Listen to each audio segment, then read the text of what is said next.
जब आप देश के किसी मंदिर में जाते हैं और पूजा अर्चना करने के बाद या उससे पहले अपनी श्रद्धा भाव के हिसाब से जब आप उस दान पात्र में पैसे डालते हैं, आप दान देते हैं, तो कई बार आपके मन में सवाल आता होगा कि इस पैसे का इस्तेमाल कैसे किया जा रहा है, इस पैसे का इस्तेमाल कौन कर रहा है और सही भी है या गलत है। आज इस पूरे पहलू पर हम बात करने वाले हैं। मेरे साथ मौजूद हैं डॉक्टर कौशल कांत मिश्रा हैं और ये फाउंडर हैं हिंदू श्री के।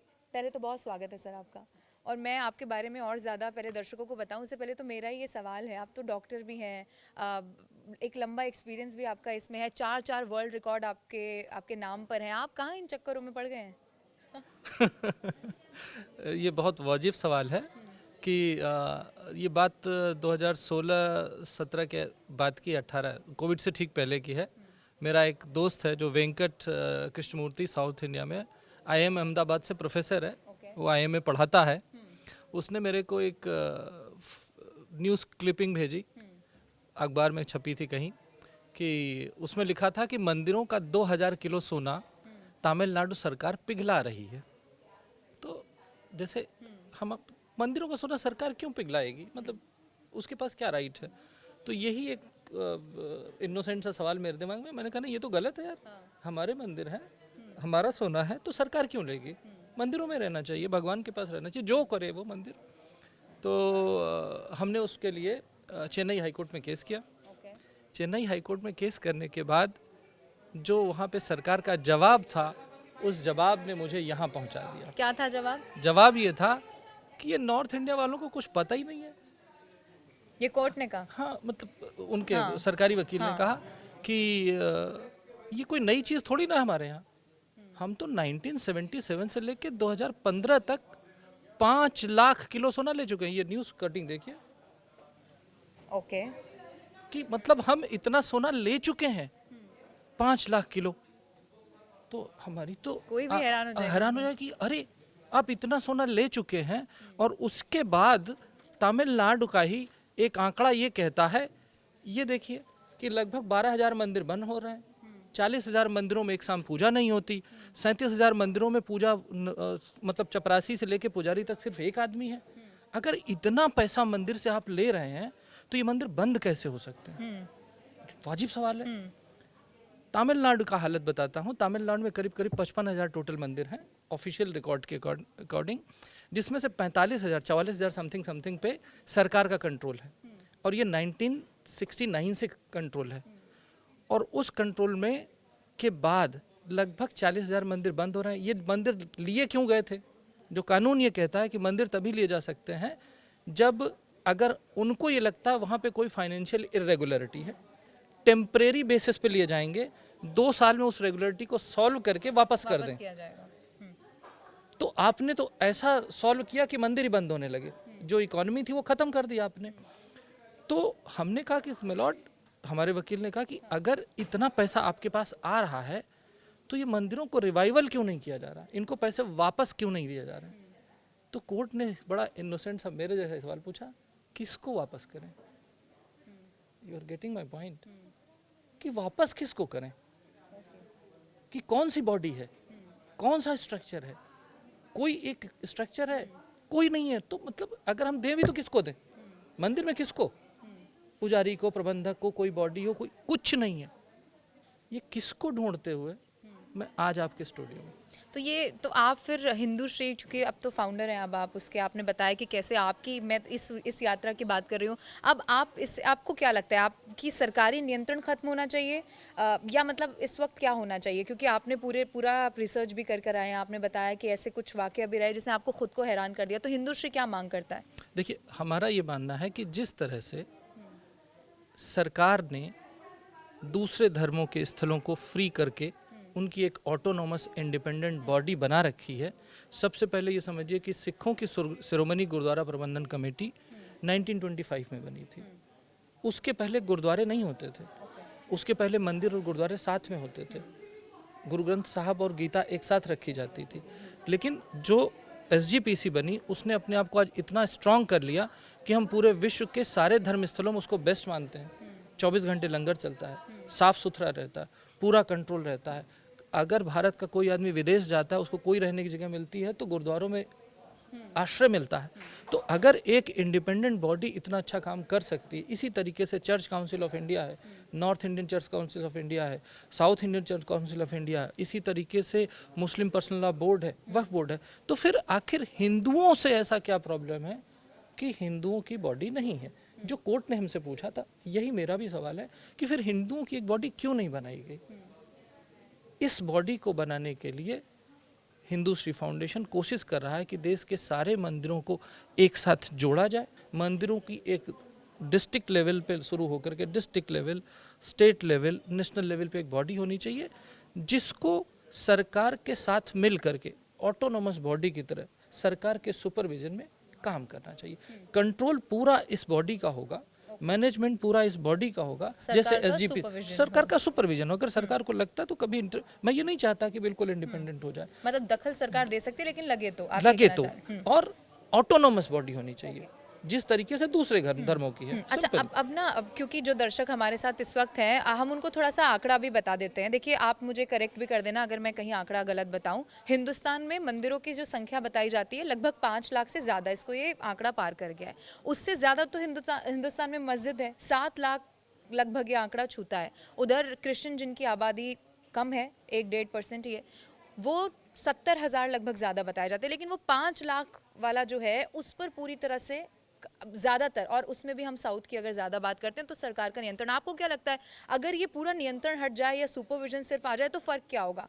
मतलब या जो अभी पैसा आ रहा है उसका जो काम हो रहा है या सड़कों पर लगा दिया है, कुछ और काम हो रहा है, तो पूरी तरह से वो धार्मिक कामों में लग जाएंगे पैसे, आप ये कहना चाह रहे हैं? मैं सिर्फ ये कहना चाह रहा हूँ कि जो आंकड़ा आपने बताया वो तो टिप ऑफ आइसबर्ग है। सच्चाई ये है कि वही आंकड़ा एनएसएसओ का प्रोजेक्शन जो करता है कि अगर इसी तरीके से सरकारी कंट्रोल या मंदिरों का जो भी प्रबंधन जैसा आज चल रहा है, इस तरह का प्रबंधन अगर चलता रहा तो अगले 100 साल में ये 5 लाख का नंबर घट करके 1 लाख हो जाएगा। मेरी समस्या ये है।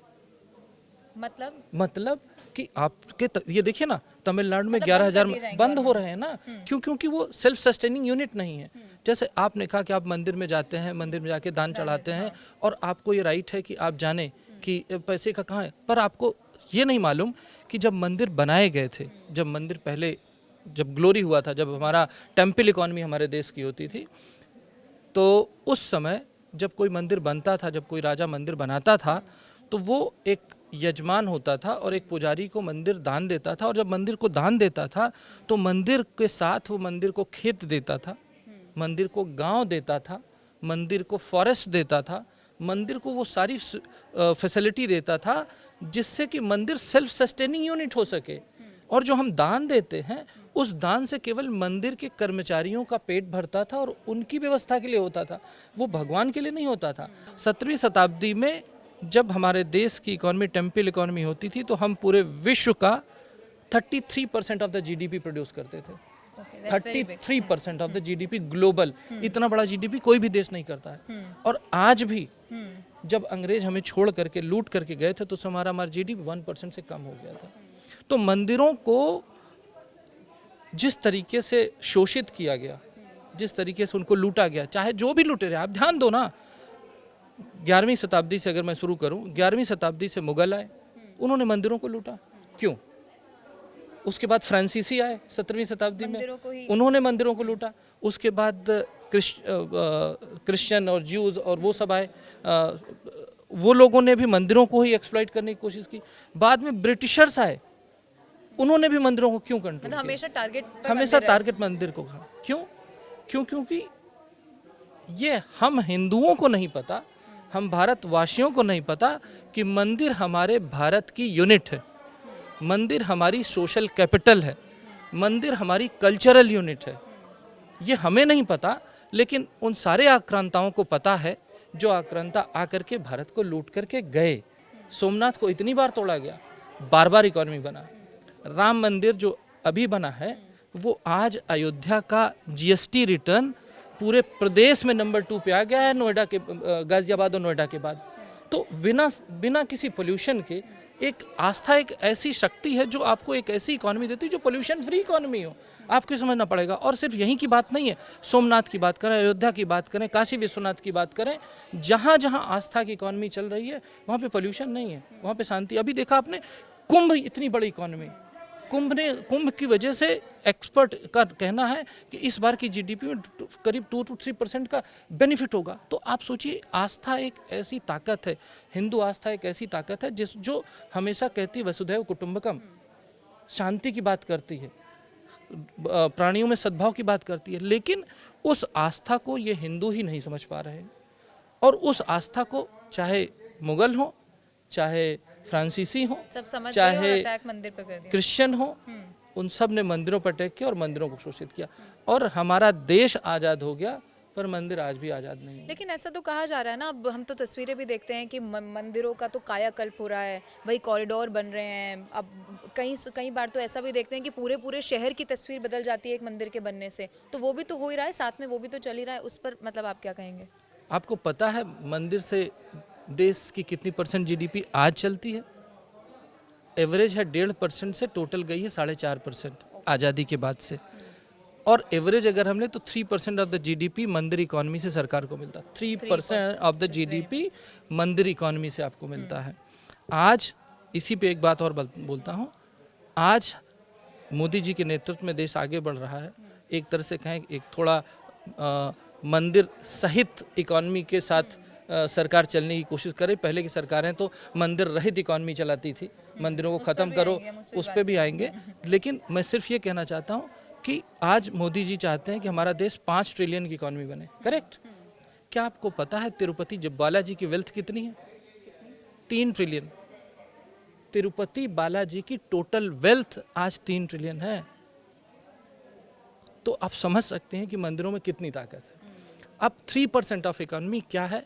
अगर हम अपने देश के शिक्षा बजट और अपने देश के स्वास्थ्य बजट को दोनों को मिला लें, वो भी 3% से कम आता है।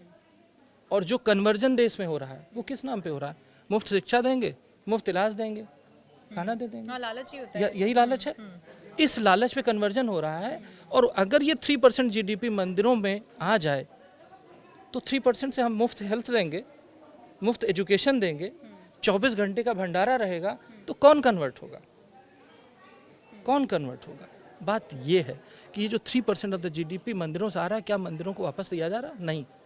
आज की सरकार ठीक काम कर रही, पर सरकार है, देश में सेकुलर सरकार है, वो किसी धर्म विशेष को प्रमोट नहीं कर सकती। जैसे मंदिर हैं वैसे ही मस्जिद है, वैसे ही चर्च है, वैसे गिरजाघर हैं, वो अपने धर्म को प्रमोट करते हैं, प्रोपोगेट करते हैं। मस्जिदों के मदरसे बनते हैं। तो आपको लगता है कि ये चीजें बाकी धर्मों के हावी हो जाती हैं, फिर हिंदू क्या कमजोर हो जाते हैं, जो बार बार कहा जाता है? नहीं, हिंदू ये सवाल है। नहीं, एक्चुअली सिस्टम नहीं है ना। ओके। कोर्ट ने पूछा ना कौन किसको पैसे दें, तो वो सिस्टम बनाना है। हाँ। तो हिंदू धर्म में एक चीज़ कहना चाहूँगा, शंकराचार्य जी जो हैं, वीरेंद्र सरस्वती जी, उनका ये कहना है कि हमारे देश में आस्था है, हिंदुओं में आस्था है, अर्थ है। मिसिंग क्या है? कोई भी धर्म जो आगे बढ़ रहा है उसमें आस्था, संस्था और व्यवस्था तीनों है। आस्था, संस्था और व्यवस्था तीनों है। लेकिन हमारे पास आस्था है और अर्थ है, न संस्था है न व्यवस्था है। तो हमें संस्था और व्यवस्था दोबारा बनानी है। जो बन जाएगी तो हम फिर उसी तक ग्लोरी पे जाएंगे कि हमारा देश, जो मोदी जी कहना चाह रहे हैं कि 2047 तक पूरे विश्व में डेवलप कंट्री होगा। और एक बार फिर जब हमारे देश की इकोनॉमी टेम्पल इकोनॉमी पे जाएगी तो शायद तभी हो पाएगा जब धर्म का राज होगा, जब अच्छा, हिंदू धर्म आगे बढ़ेगा। पिछले 11 साल की लगभग मान लीजिए बात की जाए तो टेम्पल्स पे खास तौर पर मंदिरों की बात की जाए तो उस पे तो काम कैसे हो रहा है, मुझे लगता है पूरा देश देख रहा है। उसके पहले क्या हुआ भाई? अब मान लीजिए मोदी जी की सरकार तो अभी बनी, उसके पहले फिर क्या हुआ? क्योंकि आप ये कह रहे हैं कि बाहर से लोग आए, हमेशा अटैक मंदिरों पर किया गया, तो वो पहचानने में तो पहले सरकारों ने भी गलती कर दी। फिर उसके पहले की बात करते हैं। उसके पहले के लिए हमें 11 साल पहले नहीं जाना पड़ेगा। इसी समय में हम बात कर लेते हैं। क्यों? क्योंकि जो आज हिंदू धर्म बचा हुआ है या हिंदू कल्चर बचा हुआ है या जो मंदिर बचे हुए हैं, आपको लगता है नॉर्थ इंडिया में मंदिर ही नहीं है। आपको मंदिर देखना है, आपको सनातन धर्म की ग्लोरी देखनी है तो आप जाइए साउथ में, जाइए आप तमिलनाडु जाइए, आप केरला जाइए, आप कर्नाटका जाइए, आप आंध्रा जाइए, आप तेलंगाना जाइए, वहाँ के मंदिरों को देखिए, तब आपको पता चलेगा कि मंदिर कहते किसे थे, सभ्यता थी कैसे, टेम्पल इकोनॉमी होती क्या थी। इधर तो नॉर्थ इंडिया में तो मंदिर ही नहीं बचे। मुगलों ने इतना लूटा कि अब आपको ढूंढने में मंदिर नहीं मिलते। मजे की बात, हम दिल्ली में बैठे हुए, पुराना किला जानते होंगे आप? पुराना किला का असली नाम क्या था पता है? पांडव का पुराना किला। पांडव हट गया, कुरुक्षेत्र बगल में है ना, इंद्रप्रस्थ कहाँ चला गया? खत्म हो गया ना। इंद्रप्रस्थ के नाम पे एक विश्वविद्यालय बचा है, दिल्ली इंद्रप्रस्थ होता था। नहीं, वो तो उन्होंने क्या किया वो तो सब ठीक है, उसके तो सारे सबूत मौजूद हैं। अब अगर साउथ इंडिया की बात करते हैं, साउथ इंडिया में जहाँ से सबसे ज़्यादा ओल्ड मंदिर हैं, वहाँ पे जो मंदिरों, पुराने मंदिर, मतलब 100 साल से ज़्यादा पुराने मंदिर 90% साउथ इंडिया में है। नॉर्थ इंडिया में तो बचे ही नहीं। उन मंदिरों को आज भी आप ये समझिए कि उनके ऊपर इनकम टैक्स लगता है, उनके ऊपर जीएसटी लगता है, उनके ऊपर कॉमन गुड्स फंड लगता है, सारे कर, सारे टैक्स वो सब मंदिरों पे लगते हैं। और उसी जगह दूसरे धर्म को माइनॉरिटी के नाम पे एग्जम्पशन मिलता है। सरकार चूंकि सेकुलर सरकार है, तो वो हिंदू धर्म के प्रमोशन प्रोपोगेशन के लिए गुरुकुल नहीं खोल सकती, लेकिन वहीं माइनॉरिटी कमीशन के नाम पे माइनॉरिटी मिनिस्ट्री है, और माइनॉरिटी मिनिस्ट्री उनके धर्म को प्रमोट करने के लिए स्कूल खोल सकती है, मदरसे खोल सकती है, उनके एजुकेशन इंस्टीट्यूशन खोल सकती है माइनॉरिटी के नाम पे। पर हिंदू खत्म हो गए, हिंदू के लिए कोई इंस्टीट्यूशन बचा नहीं। मैं आपको बीच में रोककर, आपने क्योंकि मदरसे का यहाँ पर जिक्र किया, आप मुझे बताइए, क्योंकि आपने यहाँ पर हम दोनों धर्मों की अगर बात करें तो देखिए, मदरसे में अभी जांच चल रही है। आप देखते होंगे उत्तर प्रदेश में खास तौर पर कई सारे मदरसों को बंद किया जाता है, पता लगाया जाता है कि वहाँ पर असल में पढ़ाई के नाम पर क्या हो रहा है। आपको नहीं लगता कि अगर उस नियंत्रण को ख़त्म कर दिया जाए, सरकार के नियंत्रण को, खास तौर पर हिंदुस्तान में मंदिरों में, या इस तरह से गुरुकुल में, या जो भी आप कह रहे हैं कि ऐसे कोई संस्थान बनाए जाए या उस पर काम किया जाए, तो फिर आपको नहीं लगता कि फिर ये तो हाल वही वाला नहीं हो जाएगा जो फिर मदरसों का हो गया? तो पहले इंडिपेंडेंट बॉडी हो गई तो पहले गुरुकुल का हाल सुना देता हूँ। 1807 सर जॉन मोनरो, जो पहला अंग्रेज अफसर था, जिसने पहले साउथ के मंदिरों को नेशनलाइज किया, उनके ऊपर टैक्स लगाया, वो अपनी रिपोर्ट में 1828 में लिखता है कि भारत देश में 7 लाख गुरुकुल है। 7 लाख कहाँ है? हर आगे आएगा सवाल ना। 7 लाख गुरुकुल 1807 में मोनेरो कह रहा है थे। हर गांव में एक गुरुकुल होता था। आज कितने गुरुकुल है पता है आपको? 4,500 से कम। कहाँ चले गए? बहुत बड़ा आंकड़ा है। ठीक, हाँ बड़ा आंकड़ा है, और मेरा आंकड़ा नहीं है। मेरे फैक्ट को हर आदमी फैक्ट चेक करे और मुझे रिप्लाई करे, आपसे पूछे। पर मदरसे कितने पता है आपको? 4 लाख। 4 लाख मदरसे और 4,000 गुरुकुल। कौन सा धर्म बढ़ेगा? और याद रखिए, जहां जहां मंदिर खत्म हुए, जिस जगह मंदिर खत्म हुए, वहां भारत देश खत्म हुआ, वहां हिंदू खत्म हुआ। आप ये समझिए कि इस्लाम आने के पहले जो अफगानिस्तान था, वहां पर करीब 60% के आसपास थे बौद्ध, 40% से कम थे हिंदू, और उसके अलावा कुछ ज्यूज और क्रिश्चियन 1-2% थे। आज मंदिर खत्म, हिंदू खत्म। सेम चीज़ आप देखिए पाकिस्तान में, मंदिर खत्म, हिंदू खत्म। बांग्लादेश में अभी देख लीजिए, अभी हिंदू हैं, हाँ हिंदुओं के साथ क्या हो रहा हम देख रहे हैं, पर कोई बोलने वाला नहीं है। पाकिस्तान में हिंदुओं के साथ क्या हो रहा, कोई बोलने वाला। 40% से घट करके पाकिस्तान में तो हम 1% से कम हो गए हैं, और बांग्लादेश में हम 8% थे, 4% हो गए। ये लोग तो कन्वर्ट भी करते हैं ना, लालच देते हैं, कई सारे हम चीजें देखते हैं, हम तो खबरें हर दिन पढ़ते हैं। तो हिंदू तो नहीं करता कन्वर्ट कि भाई हम तुम्हें चावल देंगे, लो इधर आ जाओ। अगर मैं कन्वर्ट कन्वर्ट करना भी चाहूँ तो मेरे पास पैसा कहाँ है? अगर वो 3% इकॉनमी हमारे पास हो तो मुझे कन्वर्ट करने की जरूरत नहीं पड़ेगी। जो हिंदू अपनी गरीबी, मजबूरी, बेबसी की वजह से बदल भी रहा है, वो रुकेगा क्यों? क्योंकि जब औरंगजेब की बुक कहती है, उसमें ये लिखा हुआ है कि उस समय जो हिंदू कन्वर्ट हो रहे थे मुसलमान में, कितने रुपए पे कन्वर्ट हो रहे थे मालूम है? 3 रुपए मिलते थे उन्हें कन्वर्ट होने में, और अगर वो नहीं कन्वर्ट होते तो उनके ऊपर जजिया कर लगता था। कितने का मालूम है? 3 रुपए का सालाना, और उस समय 3 रुपए में पूरे साल का खाना मिलता था। तो आप समझ सकती है ना कि अगर ये 3% जीडीपी उस ऑटोनोमस बॉडी के पास आ जाएगी, तो वो ऑटोनोमस बॉडी एक तरीके से खर्च करेगी, और उससे हिंदू धर्म का प्रमोशन होगा, गुरुकुल की स्थापना होगी। और आप ये समझिए कि गुरुकुल का मतलब ये नहीं है कि केवल उसमें वेद पढ़ाया जाएगा। हमारे पुराने समय में फिजिक्स, मैथमेटिक्स, जब जीरो दिया मेरे भारत ने, सब वेद से ही आया हुआ है, सब कुछ हमारे गुरुकुल में पढ़ाया जाता था। जब हम कहते हैं ना लिटरेसी रेट, मुनेरो के बाद मैकाले आया था। मैकाले ने क्या किया, उसने देखा, क्योंकि मैकाले की एक स्पीच है ब्रिटिश पार्लियामेंट में, द मिनट के नाम से, कोई भी जाके सुन सकता है, आई थिंक 1832 के आसपास की स्पीच है। उसमें उसने कहा कि मैं भारत में, पूरे भारत में घूमा, पूरे भारत के लोगों से मिला, मुझे वहाँ पे एक भी भिखारी नहीं मिला। वहाँ पर मुझे ऐसे लोग मिले जो अपनी सभ्यता और अपनी कल्चर के लिए डिवोटेड हैं, उनमें कोई चोरी नहीं है, कोई अधर्म जैसी चीज़ नहीं है। अगर ऐसा ही रहा तो हम अंग्रेज कभी भी हिंदुस्तान पे कब्जा नहीं कर पाएंगे। उसके लिए हमें उनके धर्म पे अटैक करना पड़ेगा, हमें उनके गुरुकुल ख़त्म करने पड़ेंगे, उनकी कल्चर को ख़त्म करना पड़ेगा, और उन्हें यह एहसास दिलाना पड़ेगा कि जो उनका है सबसे ख़राब है और जो अंग्रेज़ों का है वो सबसे अच्छा है। जब अंग्रेज हमारे देश में आए तो उस हमारे देश की लिटरेसी रेट 93% होती थी, और उन्होंने चूँकि अंग्रेजी को आईना माना, उस 0% हो गई। अब तो कई सारे लोग आ गए, बाबा बागेश्वर, अब तो हम हर दिन ये सुनते हैं, कई सारी यात्राएं निकलती हैं, फिर वो कहते हैं कि सनातन के छांव तले हम सारे धर्मों को जोड़ रहे हैं, हिंदू सोया हुआ है उसे जगा रहे हैं। तो बिल्कुल सही बात है, हिंदू सोया उसे जगा रहे हैं। आज एक ऐसी सरकार चल रही है जो इसको मना नहीं कर रही है, जो उसको रोक नहीं रही है, जो संवैधानिक अधिकार हर आदमी के, चाहे हिंदू के हैं मुसलमान के, इक्वल है।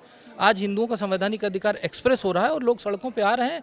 इसका क्या मतलब? इसका मतलब व्यवस्था में प्रॉब्लम है ना, तभी तो लोग सड़कों पे आ रहे हैं, तभी तो इतने सारे लोग बार बार कह रहे हैं ना कि हिंदू खतरे में है। क्या हिंदू खतरे में नहीं है? सवाल है ये। क्या हिंदू खतरे में नहीं है? आप देखिए, डेमोग्राफी चेंज हो रही है, प्रधानमंत्री मोदी जी लाल किले से बोलते हैं। क्या हिंदू खतरे में नहीं है? आप अफगानिस्तान से भाग गए, आप बांग्लादेश से भाग गए, आप पाकिस्तान से भाग गए। हम दुनिया का तीसरा सबसे बड़ा पॉपुलेशन वाला धर्म है, लेकिन क्या दुनिया में एक भी देश ऐसा है जो हिंदुओं के लिए हो? नहीं है। जाएगा कहाँ हिंदू? अगर भारत में भी हिंदू नहीं है, भारत में ही हिंदू को संरक्षण करने के लिए कोई संस्था नहीं है, तो हिंदू जाएगा कहाँ? ज्यूज जो 1% से कम है पूरे ग्लोबल नंबर में, 1% के आसपास है, उनके लिए भी एक इजराइल जैसा देश यूएन ने दिया हुआ है। आपको पता है क्रिश्चियनिटी के लिए कितने देश हैं?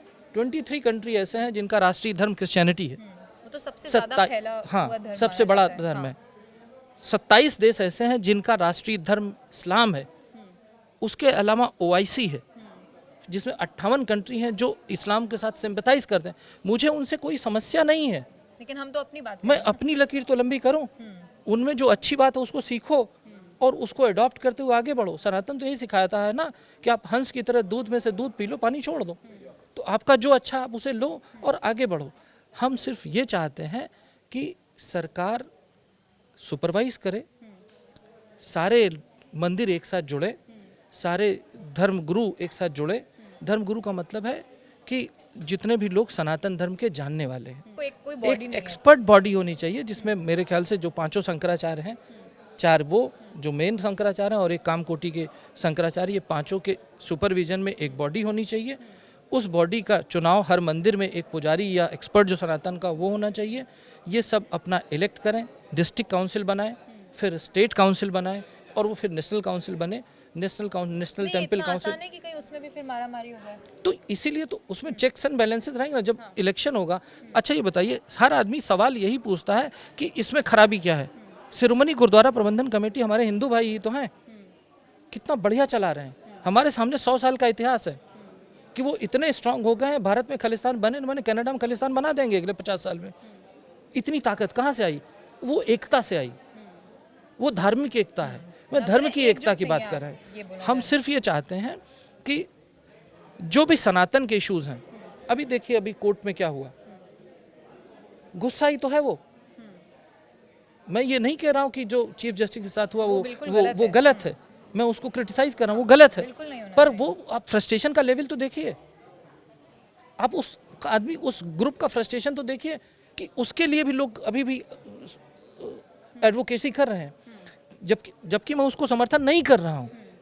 लेकिन ये आया कहाँ से? जब एक जरूरत से ज़्यादा प्रेशर पड़ता है तो प्रेशर कुकर भी फट जाता है। तो क्या वो फटने की नौबत आ रही है क्या? तो आप मुझे बताइए कि अगर आप फ़र्ज़ कीजिए, अब हम हाइपोथेटिकल सोच लेते हैं कि आप, चूँकि आपने बताया कि आपकी तो फाउंडेशन भी उसके लिए ही काम कर रही है, अगर ऐसा हो जाए, सुपरविज़न सरकार का एक बॉडी बन गई है, तो आप हिंदुस्तान के मंदिरों की कैसी शक्ल होगी, आप क्या समझते हैं? हिंदुस्तान, यस, बहुत अच्छा सवाल। आज के मंदिर जो हो गए हैं, जब हमारा देश मंदिर इकोनॉमी होता था, उस समय हमारे देश के मंदिर सोशल सेंटर होते थे, सामाजिक केंद्र होते थे, धार्मिक केंद्र होते थे, भारत की यूनिट होते थे, सनातन की यूनिट होते थे, हिंदुओं की सोशल कैपिटल होते थे। आज हमने उस सोशल कैपिटल को, सोशल सेंटर को घटा करके रिचुअल सेंटर बना दिया है। मंदिरों की इकोनॉमी चलती थी तो मंदिर में गुरुकुल होते थे, मंदिर में पाठशाला होती थी, मंदिर में वेदशाला होती थी, मंदिर में परिवार केंद्र होते थे। आज से 20 साल पहले ही मेरी शादी के लिए लड़की देखने का मंदिरों में हुआ था। मंदिर सोशल सेंटर होते थे, मंदिर आपदा प्रबंधन करते थे। साउथ में आज भी मंदिर बैंक की तरह काम करते हैं। जिसको ज़रूरत है, आपको ज़रूरत है, आप मंदिर से पैदा लेके जाइए, अपना काम कीजिए, अगली बार जब फसल ज़्यादा उगे आप पैसा वापस कर दीजिए। तो ये जो सोशल सेंटर हुआ करते थे, उस सोशल सेंटर को लूट करके मुगलों ने, अंग्रेजों ने, सबको मालूम था मंदिर की ताकत, उसको लूट करके रिचुअल सेंटर बना दिया, जिससे भारत कमज़ोर हो, जिससे हिंदू कमज़ोर हो, जिससे भारत खत्म हो जाए। उसी की कोशिश तो आज भी चल रही है। अच्छा, आपने साउथ के मंदिरों की बात की। हमेशा हम सुनते हैं और मतलब आपको इसकी ज़्यादा जानकारी हो, क्योंकि आप तो उसको लेकर एक खबर भी लेकर आए हैं कि कैसे पिघला रही है सरकार, सोना है सामने आया। साउथ के मंदिरों में सोने की बहुत बात सामने आती है, इसकी सच्चाई क्या है? बहुत सोना है क्या? साउथ के मंदिरों में इतना सोना है कि जो अमेरिका का गोल्ड रिजर्व है उससे ज़्यादा सोना है। ओके। अमेरिका के गोल्ड, इंडिया को तो छोड़ दीजिए, अमेरिका के गोल्ड रिजर्व से ज़्यादा सोना है। और सिर्फ सोने की बात नहीं है, इसकी अपनी इकोनॉमी है, इसके अपने खेत हैं, इसकी अपनी लैंड है, इसके अपने फॉरेस्ट हैं, इसके अपने चंदन के जंगल हैं, इसकी अपनी सॉल्ट लेक है जिसके ऊपर नमक बनते हैं। ये सब है। और पर उससे मिलता क्या है आपको बताता हूँ। तमिलनाडु में सरकार का आंकड़ा है कि जब देश आज़ाद हुआ था और आज के समय में 50,000 एकड़ ज़मीन कहाँ चली गई, सरकार के पास आंकड़ा नहीं है, ज़मीन ही गायब हो गई। दूसरा आंकड़ा देता हूँ, जगन्नाथ मंदिर। जगन्नाथ मंदिर की लैंड कितनी होगी आपको पता है? 6.5 करोड़ एकड़ 6.5 करोड़ एकड़। थी, आज कितनी बची है? कितनी? 3.5 करोड़ एकड़। कहाँ गई? ओके। मंदिर एक ऐसा केंद्र है जिसमें सरकार को ये लगता है कि सब चीज को प्राइवेटाइज करेंगे तो वो बेहतर काम करेगा। मंदिर एक अकेली ऐसी चीज है जिसको सरकार का सरकारीकरण होगा तो अच्छा काम करेगा। Is it possible? आप समझ रहे ना मैं जो बोला? I got your point. हाँ, मैं समझ रही हूँ। डीडी न्यूज अच्छा नहीं है, मतलब सेकंड नंबर पे आता है। दूसरे चैनल प्राइवेट बेहतर काम करते हैं। कैसे आ रहे हैं? क्योंकि प्राइवेट लोग बेहतर कंट्रोल करते हैं, क्योंकि उनको जितना उसको बेहतर बनाएंगे उतना उनको फायदा होगा। तो जब मंदिर इंडिपेंडेंट ही नहीं हुए, आपको बताता हूँ, मोनेरो की बात चल रही थी, सर जॉन मोनेरो की। उसने सबसे पहले जब मंदिरों को कंट्रोल करने की कोशिश की तो त्रावणकोर एक रियासत हो जिसमें केरला एंड तमिलनाडु दोनों एक साथ होते थे। उस समय उसने मंदिरों को के ऊपर टैक्स कितने का लगाया था 1807 में, पता है आपको? 1807 में मंदिरों पे टैक्स लगाया था मोनेरो ने 18.5 लाख रुपए सालाना। 18.5 लाख रुपए। 1807 में वो राजा 100 साल तक उसको पेमेंट करता गया। जब उस राजा के पास भी पैसे खत्म हो गए तो 1922 में उसने मंदिरों का राष्ट्रीयकरण कर दिया और अंग्रेजों से कहा आप इसको ले लो। और उस समय उनके साथ 16 लाख सालाना के ऊपर हुआ कि आप मंदिरों को 16 लाख रुपए सालाना देंगे और मंदिर अपना काम करेंगे। और ये कह के मंदिर को अंग्रेजों को दे दिया। आगे सुनिए, 16 लाख को 1932 में बढ़ा करके 32 लाख किया गया। जब देश आज़ाद हुआ तो 32 लाख को बढ़ा करके 50 लाख किया गया, बढ़ता गया। आज कितना पता है? 1 करोड़।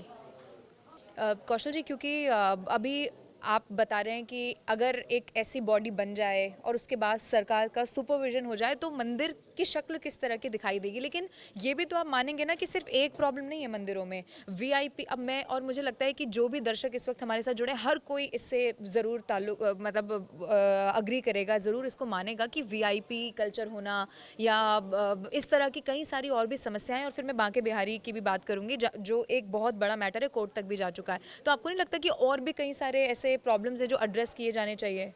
देखिए, सबसे पहले जहाँ तक रही आस्था एक बात है और मंदिर का प्रबंधन दूसरी बात है। मंदिर का प्रबंधन अभी सरकार कर रही है, वो कोई भी सरकार हो। साउथ में सब नॉन हिंदू संपत्तिक सरकार है और सबसे ज़्यादा मंदिर वहीं पर है। वहाँ पर जो भी सरकारें कर रही तो उनका प्रबंधन है, जिसकी वजह से उनका अगर उन्होंने एक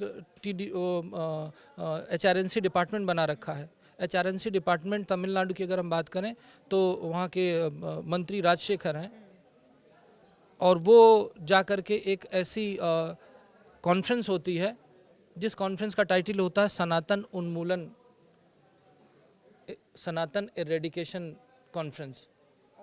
उस कॉन्फ्रेंस के वो चीफ गेस्ट होते हैं, और ऐसा आदमी उस बोर्ड का, उस मिनिस्ट्री का मंत्रालय चलाता है। तो आप समझ सकते हैं मंदिरों पे उसकी कितनी आस्था होगी। अगर हम बात करते हैं मंदिरों के ही ऐसे बोर्ड हैं जहाँ पर नॉन हिंदू ट्रस्टी हैं। अगर मैं बताना चाहूँ कि TDP जो तिरुपति है, उसमें करीब करीब बोर्ड मेंबर अगर हम करें तो 33 नॉन हिंदू बोर्ड मेंबर हैं। अगर उसी जगह का बोर्ड मेंबर अपने यहाँ अपने पर्स में बाइबल लेके चलेगा, दूसरा अपने पर्स में कुरान लेके चलेगा, और DTP बोर्ड का जो बस चलती है, जो उसके बस के पीछे ऐड किसका होता है पता है? उस बस के टिकट के पीछे ऐड होता है for Jerusalem contact this number, for हज कॉन्टेक्ट दिस नंबर। ये प्रबंधन तो सरकार ही कर रही है ना, और वो सरकार कर रही है जो हिंदू धर्म के खिलाफ है, जो हिंदुओं को खत्म करना चाहती है। आप सोचिए कैसे उनका भला तो होगा? फिर कैसे भला होगा? तो ये सवाल का जवाब तो तभी हम दे पाएंगे ना जब हमारे हाथ में प्रबंधन होगा। आप प्रबंधन की बात करते हैं, आप देखिए जो प्राइवेट मंदिर हैं, जैसे अक्षरधाम का मंदिर है, जाइए प्रबंधन, वहाँ क्या VIP कल्चर, सब एक साथ जाता है, करेक्ट। आप दूसरे जो प्राइवेट मंदिर है वहाँ जाइए, वहाँ पे VIP कल्चर नहीं है। और एक सबसे बड़ी चीज़, पहले जो मंदिर होते थे, मंदिर में जो भगवान होते थे, डेटी, उनका चेंबर छोटा सा होता था, उसके आगे बहुत बड़ा मंडपम होता था। वो मंडपम तो तोड़ डाले गए ना, जहाँ पे लोग रुक करके पूजा करें। अभी 2002 में 500 साल पुराना तमिलनाडु के मंदिर का मंडप तोड़ दिया गया, जबकि सुप्रीम कोर्ट ये कहती 100 साल से पुराना कोई भी स्ट्रक्चर आप उसको तोड़ नहीं सकते हो। आप उसको रिकंस्ट्रक्ट कर सकते हो, आप उसको रिस्टोर कर सकते हो, आप उसको तोड़ करके दोबारा बना नहीं सकते हो। पर तमिलनाडु और साउथ तमिलनाडु, केरला, कर्नाटका में क्या हो रहा है मालूम है? वहाँ पे किसी भी साउथ के मंदिर में मार्बल नहीं मिलता था। कोई भी मंदिर मार्बल से नहीं बना हुआ, हर चीज में मार्बल चिपका दिया गया। वहाँ पे जो लिपि लिखी हुई है, मतलब नियमों की भी अनदेखी हो रही है। नियमों की भी अनदेखी, कुछ कोई नियम फॉलो ही नहीं हो रहे।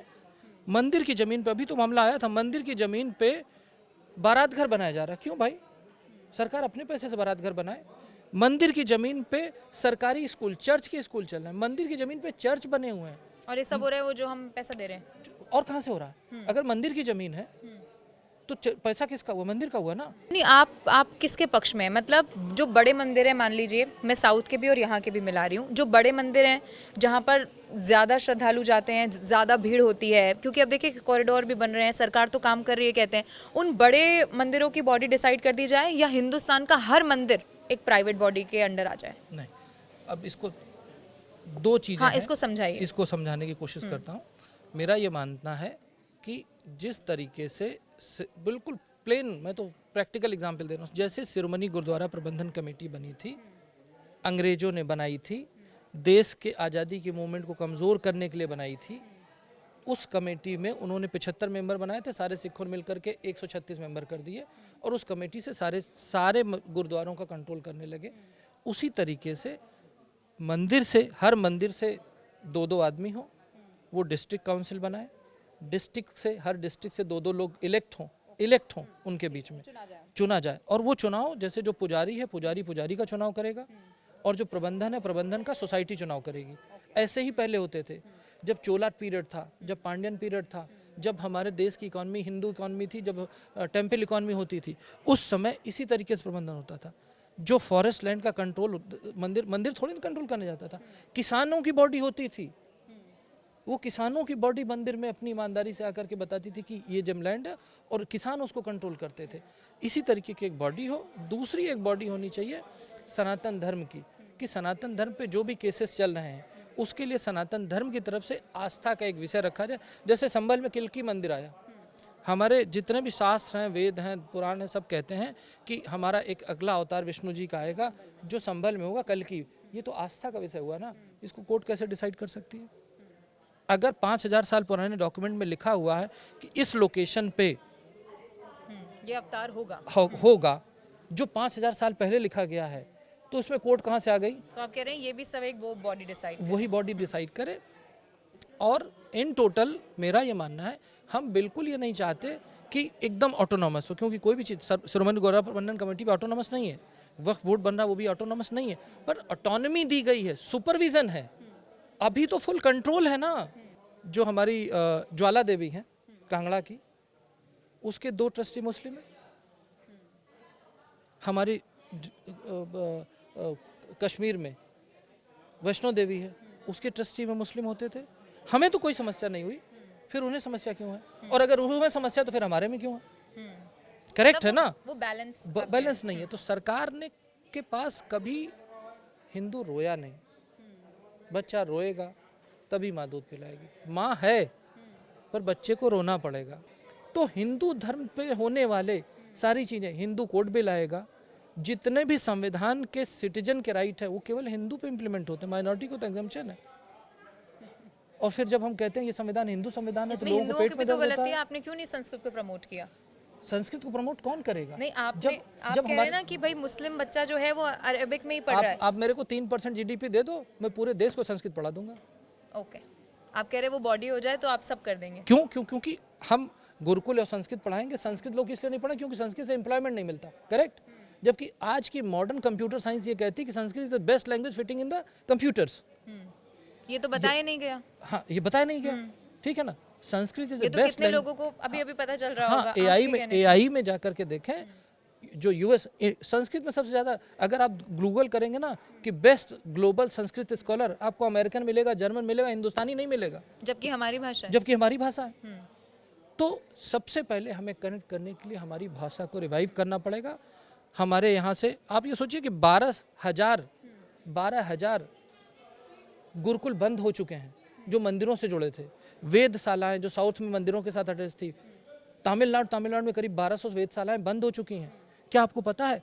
आप सोना चांदी जमीन छोड़ दीजिए, जो मूर्तियां हैं वो मूर्तियां बदल करके नकली मूर्तियां रख दी गई हैं। क्यों? क्योंकि मूर्तियों की वैल्यू इंटरनेशनल मार्केट में अरबों रुपए है, जितनी पुरानी मूर्ति उतनी ज्यादा पैसे। सोचिए, अदरवाइज हाईकोर्ट को, चेन्नई हाईकोर्ट को ये क्या जरूरत थी कि उसने फॉरेंसिक ऑडिट का ऑर्डर दिया? क्योंकि ना मुझे पता असली मूर्ति है, ना पुजारी को पता। पुजारी को क्यों नहीं पता? क्योंकि पुजारी तो बदल दिए, जो हमेशा से चले आ रहे थे पुजारी। जैसे मेरे परदादा ने ये मोबाइल मेरे दादा को दिया, दादा ने पिताजी को दिया, पिताजी ने मुझे को दिया, तो मैं इसको ऐसे छूंगा तो आंख बंद करके बता दूंगा ये वही मोबाइल है। पर अगर मैं बदल गया तो मुझे नहीं पता ना ये वही वाला मोबाइल है कि नया मोबाइल है। इन द सेम वे जो मंदिरों का कल्चर है, जो मंदिरों की मूर्तियां हैं, वो सारी चीज़ें वो बदल दी गई, उसको बेचा जा रहा है। 3,500 केसेस केवल तमिलनाडु में हुए जिसमें ये मंदिरों में सोना चांदी चोरी होने की बात की गई है, पर कोई उस पर ध्यान नहीं दे रहा। क्योंकि मंदिर किसी की संपदा नहीं है। तो अब आपकी ये बात सरकार तक भी पहुंचे और ऐसा हो भी जाए, इसके लिए आप क्या करें? आखिर में मैं ये जानना चाहती हूँ, मैं सिर्फ मतलब ये कर रहा हूँ, बात कैसे पहुंचा रहे हैं आप? जैसे मैं आपके पास आया हूँ, इसके पहले मैं दूसरी जगह था। मैं महीने में 2 दिन कोशिश करता हूँ कि जो भी मुझे बुलाता है, मैं दिल्ली के बाहर सैटरडे संडे होता हूँ। मेरा एक प्रेजेंटेशन है, उस प्रेजेंटेशन में वो लगभग सारी बातें हैं जिसमें क्या करंट सिचुएशन है, क्या प्रॉब्लम है, क्या सोल्यूशन है, मैं उसकी बात करता हूँ।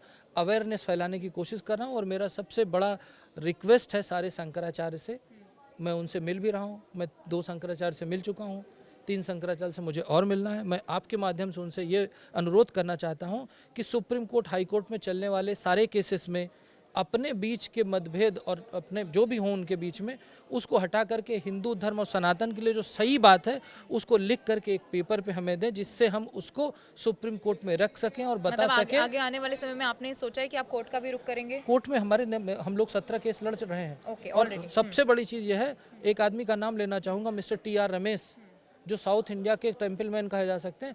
उनके बिहाफ पे पूरे साउथ इंडिया के करीब 70-80 केसेस चल रहे हैं। मैं उनको केस में मदद करता हूँ, मैं उनसे चीज़ों को सीखता हूँ। अब मुझे उस सवाल का जवाब भी मिल गया जब मैंने आपसे शुरू में पूछा था कि आप सर्जन से आप कहाँ इन चक्करों में पड़ रहे हैं। नहीं तो सर्जरी तो अभी भी मैं 3-4 रोज करता हूँ, रोज के करीब 50 मरीज देखता हूँ। मेरा सिर्फ ये कहना है कि आप सर्जन हो, किसी भी प्रोफेशन में हो, आप अपने काम करते हुए आप अपने धर्म की बात करें, और धर्म की बात को करना, धर्म की रक्षा करना, ये हमारा कॉन्स्टिट्यूशनल फंडामेंटल राइट है।